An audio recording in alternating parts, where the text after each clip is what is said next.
An elaborate scheme to smuggle drugs into the Metro Detention Center, and an MDC corrections officer is allegedly at the center of this one. News 13's Selena Westervelt is here with more.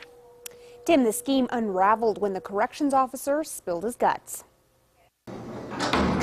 Some inmates will try almost anything to get their hands on drugs. Have you had a chance to read the criminal complaint? Sheriff's detectives say this woman, 20-year-old Monique Dahl Lopez, was desperate to get drugs to someone inside the jail. She provided an undercover detective with narcotics, including some pills, marijuana. But what concerns investigators is who she was going to give them to.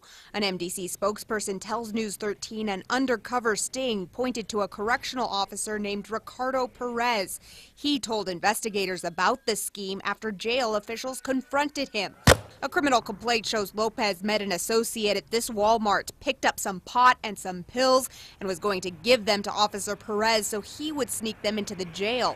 But that didn't happen because detectives got there first. It's an unfortunate thing because the facility at MDC is run by people who have applied for a position or in a position of somewhat authority or supervision over people that have committed crimes. Lieutenant Sid Covington says this type of thing happens all too often.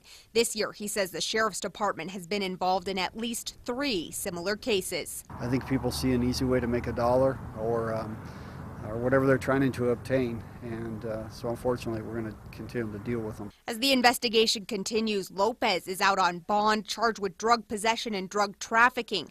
Charges are pending against Correctional Officer Lopez. Now, Ricardo Perez admitted it to detectives that he had smuggled drugs into the jail in the past. He resigned Friday, but wasn't arrested because when detectives searched him, he was clean. We're told he could eventually be charged with conspiracy. Tim?